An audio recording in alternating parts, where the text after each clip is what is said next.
Okay, let me start with one point. I want you.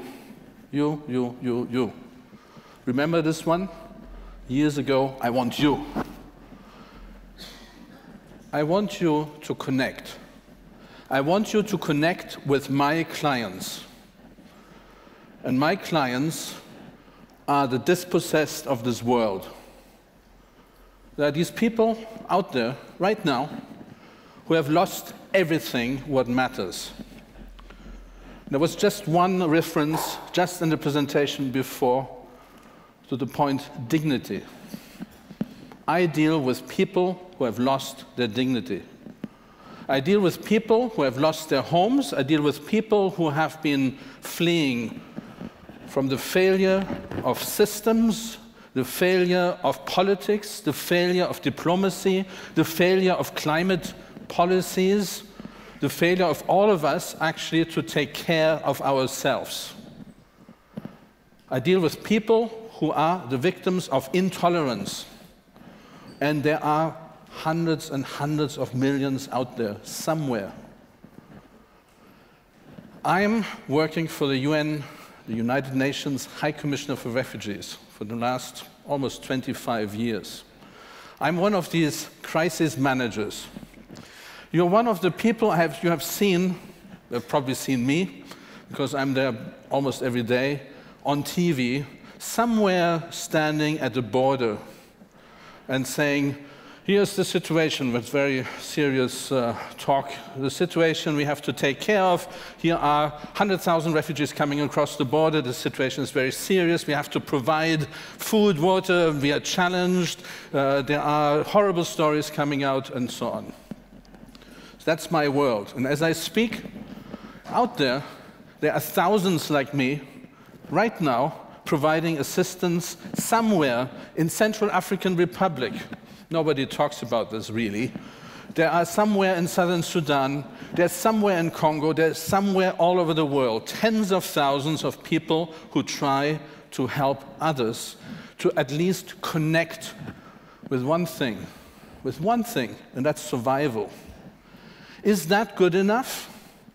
Is what we are doing today in the 21st century in just providing water, food, shelter, a bit of health, you're allowed to go to the toilet from time to time. All that, is that good enough? 21st century for millions and hundreds of millions of people out there? I don't think so. Now, I will carry you through what I'm doing right now. I do many jobs. I have done many jobs all over the world. Africa, former Yugoslavia, Sri Lanka, Pakistan, and so on and so forth. But right now, I have been tasked with what appeared a year ago, almost impossible task. I'm managing the largest refugee camp for Syrian refugees in the world.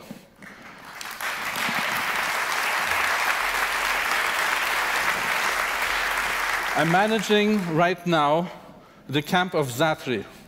I will actually go a bit further. That's what I manage. That thing, that monster. There are 100,000 people there.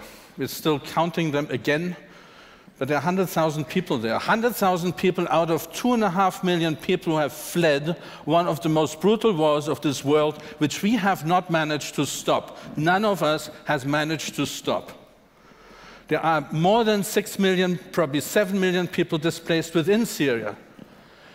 There are millions of people who cannot even flee because they're surrounded by militia and others. So let's not forget that at that very moment. So I manage just the tip of the iceberg. What does it mean to manage this? We'll talk about this, but I've been managing this the whole day. You saw me standing in the back, and I was actually doing my emails, talking to my staff, trying to manage that monster at any moment today. Now, when I came out of Mogadishu a bit more than a year ago, where I had, again, another impossible task, I was told, you go there. I really didn't understand why. Because from what I knew was that that crisis, well, it was ongoing, it was horrible, it was terrible, but we had money compared to other situations. We had teams there, logistics easy. That monster here is 1.5 hours from Amman on the highway. Easy logistics. It's not somewhere in the deepest forest, somewhere in Central African Republic. It's possible to get there, is no problem. I knew that we had managed for once, because it's very rare in humanitarian response to provide the right things in time, because it's so complicated, or because we don't have money. We managed to get enough water, enough food, every single shelter required, all the health systems, everything into place in time. Everybody in there has not missed one day of food, one day in open skies, one day without health assistance. Nobody died in there without a very serious reason, unnecessarily, because we were there and we responded. However, why did they send somebody like me, who has been managing big things, the biggest operations in the world at times, there? Because something was wrong. These people in here were attacking aid workers every day. There were every day violent demonstrations, stone throwing. Staff I found on site were scared to go into the camp because they were attacked, they were aggressed, they were threatened, they were put in front of situations where people were just getting outraged.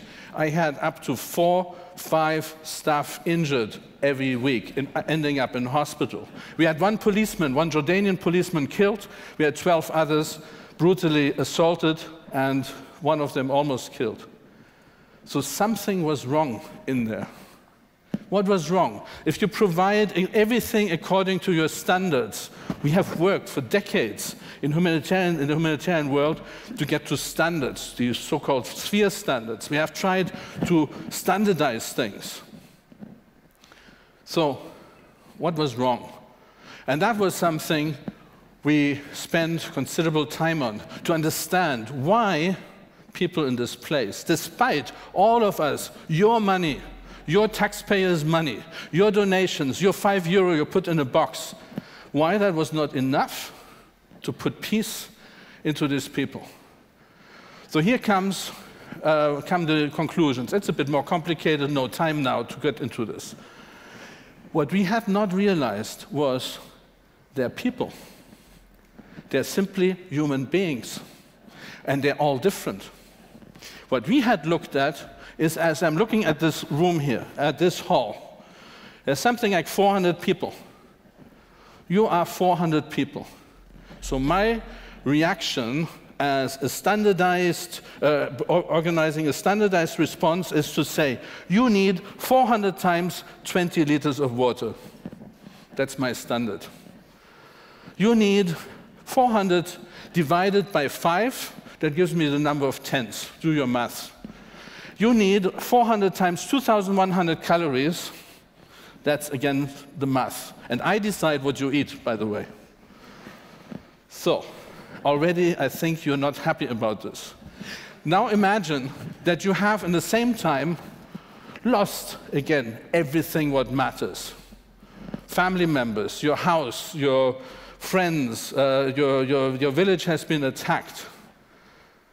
And just imagine how traumatized your children are when you move from Hamburg to Berlin. Because they're changing school and they have to change their friends. Horrible. It's very difficult. So you have to go and see a psy doctor because of that. Now here we have 100,000 people that have lost by force everything. And so that is what we have to keep in mind. There are 100,000 stories. Even little children have stories to tell. You know how many children I have in there? 58,000 children. 58,000 children. I have 55,000 women and girls, because the men are busy on the other side in war. So there are stories behind this, which I have to realize all the time. So we cannot, with all our standards, with all the beauty of organizing everything very well, forget there are people. All of you, you have your story. All of you, you have your vulnerabilities, you have your strength. I don't look at this, I make you all equal. You all need 20 liters of water. You all need 1/5 of a tent. You all need 2,100 calories. So that is where we have already a problem. We try to standardize the world.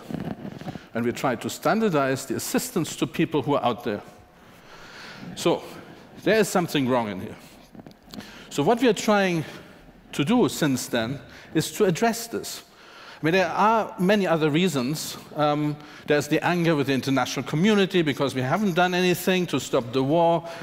There is also the effect of that this place is 10 kilometers from the border.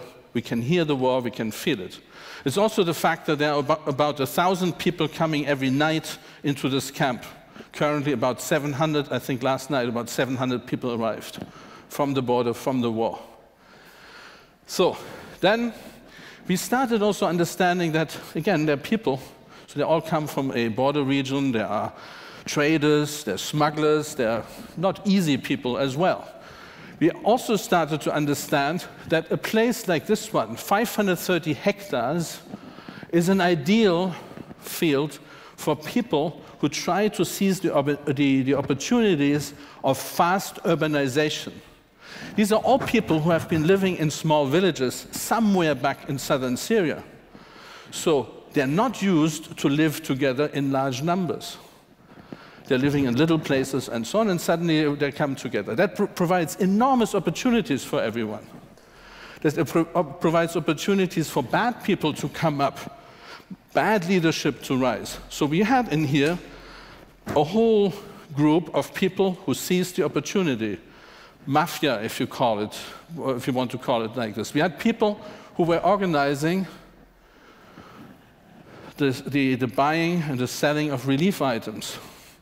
We had people, that will I come back later to, organizing the theft of electricity. And I will use this now as an example because my time is running. The theft of electricity. We, good humanitarians, we have put in there streetlights. So we put in streetlights, nice, so that the women can go to the toilet at night and so on and so forth. But we had not planned that homes, that people under the streetlights thought, well, I just need to connect 2 wires, and then I have power in my tent, or now in these containers, these trailers we are using to replace the tents. There are 20,000 of these trailers in there. Now, thinking that these are simple people who just connect, no. Somebody has organized this. I have 350 electricians working in that camp. They're all organized. You have to put forward an application to that group of electricians to get your connection done. So now my bill, the bill UNHCR is paying every month, is 500,000 euros, roughly. 500,000 euros, out of which about 400,000 euros are stolen, technically seen. We also had people who thought that public buildings would be better privatized. So we have had over 60 buildings disappearing. Public toilets made private toilets. So in that place, let's take this one, people have set up their homes. There's a toilet in there, there's a TV in there, there's an electricity connection, but it doesn't match with our planning, with our thinking. They made a space, and our green friends will like it because they planted trees as well. Green city. So what has actually happened, that besides sort of bad influence, bad leadership, people seizing opportunities, also people were showing us that they had a different concept of the space, a different concept of how their settlement should look like. We were building a camp, they were building a city. We were building a storage facility for people, they were actually developing a living space, an organic living space with all the good things and the bad things which happen. So now for us, that is now, of course, the thinking, what do we do about this? So our standards I referred to do not seem to be adequate for people who see their space and their services completely in a different way. So what we have done, and now we're coming in the last 2 minutes and 48 seconds to the whole question of how do we bring in other thinking.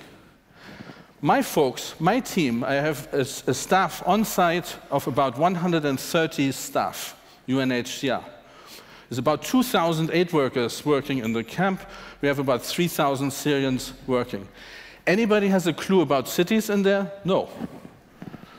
Because we are all experts in humanitarian assistance. We can distribute blankets, we do things the traditional way. So what we have done is we brought in expertise which we don't have. So we brought in, for instance, the city of Amsterdam. The city of Amsterdam today is helping us to rethink this place. The city of Amsterdam is helping us to do a new master plan, an integrated service plan of how to have a better relationship between the space, the services, the people, the culture, the economy. I forgot to mention we have 2,500 shops with an economy of about 10 million euros a month. This is not about distributing porridge to people. So what we have done also as well, food aid. Food aid is very indignifying, taking the last bit from you away to queue up for 5 hours to get your food parcel once every 2 weeks. So what has the UN World Food Programme done? Well, very simple. We have set up supermarkets. We have set up, with the UN World Food Programme, 2 supermarkets and 16 shops where you can go with a voucher and you can do your shopping. So if you see today how these 2 international supermarkets are selling food to people who were before angry, queuing up, really dispossessed from the last bit of dignity because they had to beg, now to happy shoppers pushing a shopping cart through a supermarket, it's amazing. It's amazing. I mean, I'm underdressed when I go there.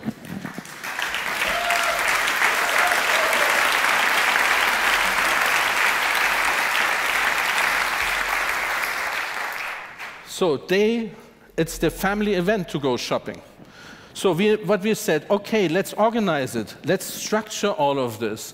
Let's bring in something which is, because we have so many visitors. You just saw John Kerry. I've seen everybody in this world who matters. From Angelina Jolie to Kat Graham, from the Vampire Diaries to princes. I mean, everybody, any minister, any businessman. We had a visit from Google, from many companies and so on. So what we're trying to create there is building out of the opportunity a system. Because we have people who offer every day something, we understood we had to structure this. It's not about charity. It's not about donating 50 bucks here and 20 kwacha there and maybe another $100 there. No. It's about bringing global resources to a place like this one and use the best, I don't like the term, but use experience and practice from other places to have transfer of technologies and ideas. And that's why I'm saying I want you, and I will get you, all of you, you work in a university, in a company, in a municipality, or you're just yourself, and you have capacities out there which we can bring in our system, which has to be not a plan like this one, but which has to be something more organic and more people-driven than just a simple side plan which has nothing to do with the reality, or this. So what we are doing now is this. Daniel Kerber here from More Than Shelters is in fact, together with me, driving this project of setting up something which we believe is going to change the world. It's changing the world in the sense that we're saying connectivity is great. Virtual connectivity, we all do this. And we have heard perfect examples today, and I really loved it, of people who connect globally or within a certain country. But what we need to bring together is a structured, not left to the occasion, or because Kilian knows somebody, or because so-and-so happens to like Zaatari Camp, or because Zaatari Camp is the sexy place to visit because it's 1.5 hours from Amman. No, we have to structure it. So what we say is, we have to have somewhere in the middle, on ground, what we call the front office. We have to have people who have the time and the capacity to bring these resources together on the ground and to make sure that there is a connectivity between the real needs on the ground with what is, in fact, out there in the world. How do I have time as a manager managing every single little detail in this camp to deal with all the proposals? I get mail every day from someone saying, I have capacity, I want to help you. I want to set up this. I have waterless toilets. I have windmills. I have this and that. I have to structure it. That is what we're trying to do. That is what we're trying to set up. A team of 3 to 4 on the ground. In any situation, we can use it. And that can be a camp, a displaced camp, a refugee camp, can be a slum, can be a reconstruction area after a war. And behind, we have a network of people we know, we trust, and we bring their resources into, in a sensible way, on the ground, time critical, immediately, without any delay, without having consultants actually first coming out, but doing it on the spot. A last example on this, I spent 1 year in Mogadishu on the ground as the UN security coordinator as well as the deputy humanitarian coordinator for Somalia. In 1 year, Mogadishu changed. Why? Because they had city-to-city support from Istanbul, and they had a very simple fact. They had a diaspora. They had Somalis all over the world actually gaining trust and reinvesting. And here comes for me the last message to you. It is not, and here comes the win-win. It is not because you are displaced, because you are dispossessed for the moment, that you cannot contribute either to your own country, to the world, to wherever you live. You have a contribution to make. But if we leave you aside, away from the 21st century, you will not do it. You will not be a good client. And that's where the win-win comes in. 21st century means that all people in the world deserve to land in the 21st century, and we can make it happen together. Thank you.